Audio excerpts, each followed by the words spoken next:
Quelque chose d'inimaginable est en train de se produire aux États-Unis. Les files de voitures devant les drive-in ont disparu, les enseignes lumineuses s'éteignent peu à peu, et l'odeur familière de friture s'efface des rues américaines. De New York jusqu'au Nevada, des restaurants autrefois bondés ferment leurs portes à une vitesse que le pays n'avait pas connue depuis des décennies. Les prix ont explosé, les salaires stagnent, et les familles qui comptaient sur ces repas rapides et bon marché ne peuvent plus se les permettre. Derrière chaque pancarte, fermée, se cache une promesse brisée, celle d'une nourriture abordable et toujours disponible. Mais en 2025, cette illusion s'effondre. Voici l'histoire des géants qui tombent, la chute de l'empire du fast-food américain. Numéro 10, TGI Fridays. La disparition de l'une des chaînes de restauration les plus emblématiques des États-Unis n'est plus une rumeur. Elle se déroule sous nos yeux. TGI Fridays, symbole des repas conviviaux et des fins de journée entre collègues, traverse la période la plus sombre de son histoire récente. Au début de l'année 2025, la direction a confirmé la fermeture de plus de 180 établissements à travers le pays, entraînant la perte de près de 7000 emplois en seulement 4 mois. Ces restaurants n'étaient pas situés dans des zones isolées, mais dans des centres commerciaux très fréquentés, autrefois animés de familles et de groupes d'amis. Aujourd'hui, ces parkings sont à moitié vides, et les enseignes clignotantes ne sont plus que le souvenir d'une Amérique révolue. Les ventes ont chuté de 22% par rapport à 2019, et le revenu moyen par établissement est passé sous la barre des 1,4 million de dollars, un record historique à la baisse. La hausse vertigineuse du coût des aliments, estimée à plus 40% depuis 2020, combinée à l'explosion des salaires, a détruit les faibles marges du groupe. Un burger qui coûtait 9,99$ se vend désormais 15,49$. Ce n'est plus seulement de l'inflation, c'est un cri de détresse. Étranglés par le coût du logement, des voitures et des soins médicaux, les consommateurs ont tout simplement arrêté de venir. D'après US Restaurant Analytics, la fréquentation des restaurants dits casual dining a chuté de 11,6% en un an, et Fridays subit de plein fouet cette dégringolade. En coulisses, la situation est tout aussi alarmante. Plus de 30 franchisés ont demandé à restructurer leurs dettes ou à suspendre temporairement leurs activités, citant des loyers intenables et une fréquentation en berne. Même les célèbres happy hours sont devenus un gouffre financier, les jeunes préférant désormais les options à emporter ou les plats livrés à domicile. Ironie du sort, la marque qui avait inventé le concept du restaurant convivial américain dans les années 1970 est aujourd'hui étouffée par le marché qu'elle a contribué à créer. Mais ce qui choque le plus, c'est le changement de perception.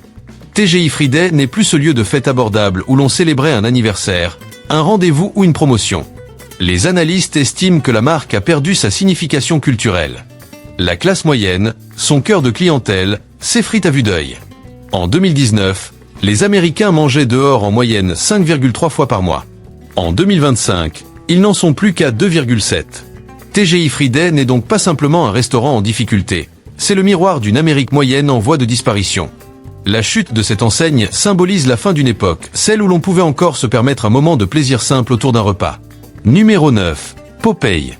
Après l'explosion du sandwich au poulet en 2019, Popeye semblait invincible. Mais en 2025, la fièvre est retombée. Et les chiffres sont sans appel. La chaîne a enregistré l'une de ses plus fortes baisses de vente depuis des années, avec une chute marquée de la fréquentation dans plusieurs régions. L'inflation a frappé de plein fouet. Le prix du poulet s'est envolé, l'huile a flambé, et les chaînes d'approvisionnement sont devenues instables. Pour compenser, les prix ont grimpé. Le sandwich à 4 $, qui provoquait autrefois des files interminables, coûte désormais entre 6,50 et 7,50 $. Et la magie s'est dissipée. En coulisses, la pression est immense. Les franchisés subissent des hausses de coûts à 2 chiffres, pendant que la maison mère continue de pousser à l'expansion.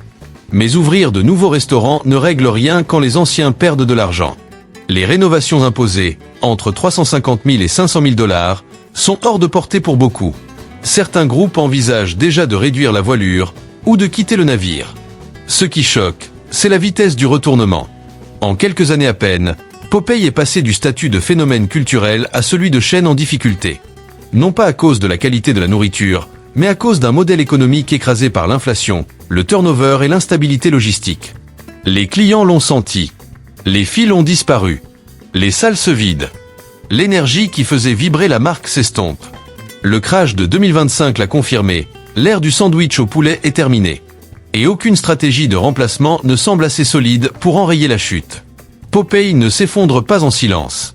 Il se délite sous nos yeux, rappelant une vérité brutale. Même le meilleur marketing ne peut survivre à une tempête économique de cette ampleur. Numéro 8, Hooter. Peu de marques ont été aussi reconnaissables ou aussi conversées que Hooter. Véritable icône de la restauration américaine, cette chaîne valait autrefois 1,2 milliard de dollars.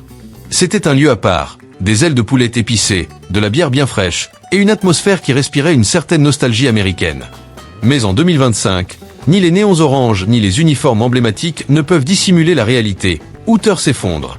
En juin 2025, l'entreprise s'est placée sous la protection du chapitre 11 pour faillite, annonçant la fermeture de plus de 150 restaurants aux États-Unis.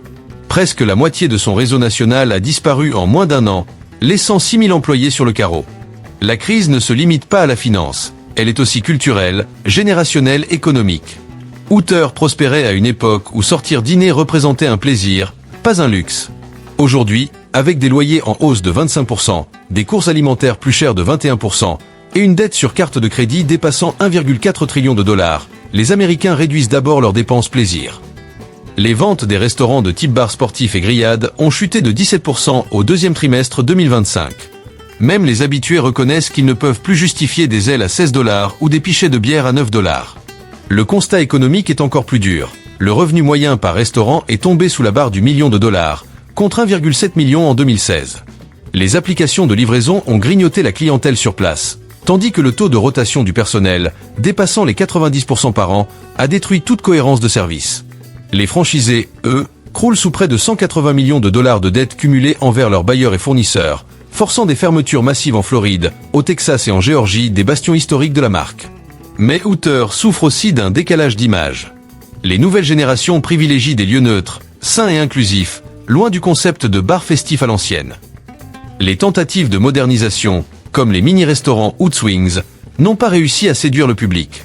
Sur Internet, l'intérêt s'effondre. Les recherches Hooters Near Me ont chuté de 58% depuis 2020. Derrière ces chiffres se cache une vérité plus large. Le modèle de détente et d'évasion que représentait Hooters n'a plus sa place dans une société obsédée par le coût de la vie. Le déclin de l'enseigne n'est pas seulement économique, il traduit une mutation culturelle. En 2025, l'Amérique ne cherche plus à s'évader autour d'un repas festif. Elle tente simplement de tenir jusqu'à la fin du mois. Numéro 7. Subway. Pendant des années, Subway était partout. À chaque coin de rue, dans chaque centre commercial, plus de restaurants que McDonald's et Starbucks réunis. Impossible de passer à côté. Et pourtant, son déclin est devenu l'un des effondrements les plus spectaculaires de l'histoire de la restauration américaine. Depuis 2016, plus de 6000 établissements ont fermé. Et 2025 a porté un nouveau coup, avec une chute marquée des ventes qui a révélé à quel point les restaurants restants sont fragiles. La nouvelle direction promet un redressement, mais sur le terrain, les franchisés racontent une toute autre histoire. Les restaurants à faible volume sont asphyxiés. L'inflation a fait exploser le coût des ingrédients et les marges ont fondu. Dans plusieurs régions, 2025 a été marqué par des baisses de ventes sévères, un signal alarmant pour une chaîne qui fonctionnait déjà sur un fil. Les rénovations imposées sont devenues un point de rupture. Le nouveau design Fresh Forward peut coûter entre 150 000 et 200 000 $ par restaurant. Beaucoup de franchisés refusent d'investir une telle somme alors que leurs ventes hebdomadaires ne suffisent même plus à couvrir les charges. Résultat, des milliers de Subway vivent dans un entre-deux dangereux. Trop cher à moderniser, trop peu rentable pour rester ouvert. Et pendant ce temps, la concurrence a changé de visage. Stations-service, supérettes et supermarchés proposent désormais des sandwichs à emporter, souvent moins chers. Les clients suivent les prix. Et la baisse de fréquentation des centres commerciaux de banlieue, autrefois le terrain de jeu favori de Subway, a aggravé la situation. Autrefois, c'était l'option économique pour des millions de familles. Aujourd'hui, un simple menu footlong dépasse souvent les 12 à 15 $. Beaucoup tournent les talons. La chute des ventes en 2025 n'a pas seulement blessé Subway. Elle a mis en lumière l'ultime phase d'un déclin amorcé depuis longtemps. L'enseigne qui dominait l'Amérique rétrécit, lentement mais sûrement, vers un avenir que peu imaginaient. Numéro 6. Burger King. Le déclin de Burger King est l'un des plus inquiétants du paysage fast-food. En 2025, la chaîne a enregistré une baisse brutale de ses ventes dans plusieurs régions des États-Unis. Un choc qui a accéléré une chute déjà bien engagée. En une seule année, plus de 400 restaurants Burger King ont fermé. L'une des plus grandes vagues de fermetures jamais connues par une grande enseigne de restauration rapide. À l'origine de cet effondrement, un cocktail toxique, pression financière et dégradation opérationnelle. Beaucoup de restaurants sont vieillissants et nécessitent des rénovations urgentes. Mais les exigences du siège peuvent dépasser les 500 000 $ par établissement. Les franchisés sont coincés. Ils n'ont pas les moyens de rénover, Mais sans rénovation, ils ne survivent pas. Plusieurs grands groupes de franchisés ont déjà fait faillite, laissant derrière eux des régions entières parsemées de restaurants fermés. Et du côté des clients, la perception a changé. Intérieur dépassé, service inégal, prix en hausse, tout pousse les consommateurs vers la concurrence. Le Whopper, autrefois symbole d'un repas rapide et abordable, coûte désormais entre 7 et 9 $ dans de nombreuses villes. Burger King n'est plus la référence du bon plan. La chute des ventes en 2025 a révélé à quel point le système était fragile. Beaucoup de restaurants luttaient déjà avec des marges minuscules, des coûts alimentaires élevés et une fréquentation en baisse. Le choc final les a fait basculer. Certaines fermetures se sont faites en silence. D'autres du jour au lendemain, avec un simple panneau fermé définitivement collé sur une vitrine poussiéreuse. Ce qui s'effondre ici, ce n'est pas qu'une chaîne. C'est un symbole. Pendant des décennies, Burger King a été le grand rival de McDonald's, celui qui alimentait la guerre du fast-food. Aujourd'hui, la marque lutte pour rester pertinente dans une économie qui ne soutient plus son modèle vieillissant. Et si la spirale ne s'inverse pas rapidement, 2025 restera comme l'année où le déclin de Burger King est devenu irréversible. Numéro 5. Boston Market. Boston Market ne décline pas. Il se désintègre sous les yeux de tout le pays. Autrefois forte de plus de 1200 restaurants, l'enseigne est tombée à moins de 300. Et 2025 a porté le coup le plus violent. Les ventes se sont effondrées, révélant à quel point la marque est proche du naufrage total. Les témoignages des exploitants sont alarmants. Les livraisons ne sont plus régulières. Certains restaurants manquent de poulet pendant plusieurs jours. D'autres n'ont plus assez de personnel et ferment plus tôt, voire annulent des services entiers. En 2025, il n'était pas rare que des clients arrivent devant une porte close, avec un mot écrit à la main, « Fermé aujourd'hui ». Désolé. Le chaos financier est omniprésent. L'entreprise a été poursuivie pour salaires impayés, expulsée de plusieurs locaux et contrainte à des fermetures d'urgence sans aucun préavis. Les franchisés expliquent que leurs revenus ont chuté au point de ne plus pouvoir payer l'essentiel, le loyer, l'électricité ou même les commandes de nourriture. La chute des ventes en 2025 n'a pas créé les problèmes de Boston Market. Elle les a accélérés à une vitesse que peu imaginaient. Ce qui rend ce déclin si marquant, c'est la place qu'occupait autrefois la marque. Boston Market, c'était la cuisine réconfortante. Le poulet rôti, la purée, le pain de maïs. Des plats associés à la stabilité et au quotidien. Voir ces restaurants se vider, se barricader, puis disparaître donne l'impression d'assister à la décomposition d'un pilier de la vie ordinaire. Si même un restaurant familial, simple et rassurant, peut tomber aussi vite, que dit cela de la pression économique qui écrase tout le reste? Boston Market ne disparaît pas discrètement. Il s'effondre en pleine lumière. Et le crash de 2025 l'a dangereusement rapproché du point de non-retour. Numéro 4. Pizza a chuté. Autrefois symbole de la pizza familiale par excellence, Pizza a chuté vit aujourd'hui une lente et douloureuse descente aux enfers. L'enseigne, qui régnait sur le marché américain dans les années 90, s'effondre désormais sous le poids d'une économie étouffée. En 2025, plus de 500 restaurants ont fermé leurs portes à travers le pays, ramenant le total à moins de 5200 points de vente du jamais vu depuis 40 ans. Les ventes dans les mêmes magasins chutent de près de 7%, et les faillites de franchises ont triplé depuis 2023. L'empire qui générait autrefois 5 milliards de dollars par an aux États-Unis peine aujourd'hui à atteindre 3,2 milliards de revenus bruts. Pendant des décennies, Pizza a chuté évoquait les soirées en famille, les toits rouges emblématiques et le plaisir simple d'un repas abordable. Mais désormais, une pizza grande taille coûte en moyenne 17,49 $, contre 11 $ il y a seulement 5 ans. Ajoutez à cela les frais de livraison, les pourboires et les taxes, et une simple commande peut facilement dépasser les 30 $. Un luxe difficile à justifier pour des familles étranglées par la hausse des loyers et un endettement record dépassant 1300 milliards sur les cartes de crédit. L'inflation a dévasté tout le concept de restauration abordable, et la classe moyenne des banlieues, cœur historique de la clientèle, s'effondre à cause de la flambée des taux immobiliers et de l'instabilité de l'emploi. En coulisses, les franchises perdent de l'argent à une vitesse alarmante. Les plateformes de livraison prélèvent jusqu'à 28% des revenus, le prix du fromage a bondi de 40%, et l'entretien des vieux restaurants Red Roof coûte des millions chaque année. Beaucoup de ces bâtiments sont désormais vides, vestiges d'une époque où l'on partageait une pizza le vendredi soir. La transition vers le numérique est arrivée trop tard. Domino's domine désormais la livraison technologique, tandis que des chaînes plus petites séduisent avec des tarifs bien plus compétitifs. Des documents internes révèlent même un plan désespéré. Transformer près de 1000 restaurants en cuisine fantôme d'ici 2026, uniquement dédiés à la vente à emporter. Mais le déclin de Pizza a chuté dépasse les chiffres. C'est une perte culturelle. Ce qui incarnait autrefois la chaleur, La convivialité et l'accessibilité est devenue le symbole d'une Amérique où même une simple soirée pizza semble hors de portée. Le toit rouge, autrefois synonyme de joie familiale, brille aujourd'hui faiblement sur un pays qui peine à s'offrir le dîner. Numéro 3. Wendy's. Pendant longtemps, Wendy's s'est positionné comme l'alternative plus fraîche, plus qualitative, plus sérieuse que les autres chaînes de burgers. Mais en 2025, cette image s'est fissurée.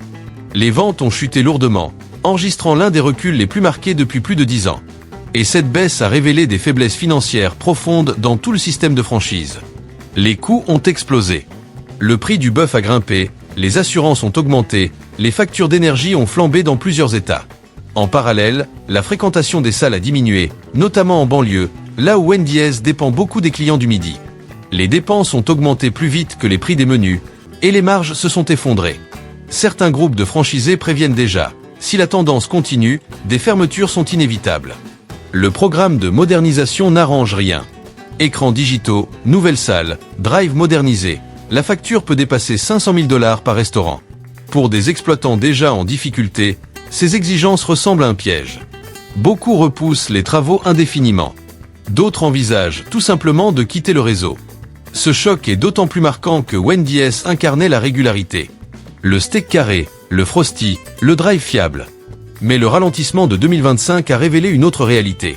Les clients réduisent leurs dépenses, se tournent vers des options moins chères ou évitent carrément le fast-food. La chute des ventes n'est pas un accident. C'est un signal clair. Dans ce nouveau contexte économique, la qualité, la marque et la familiarité ne suffisent plus à garantir la survie. Wendy's ne s'effondre pas dans le bruit.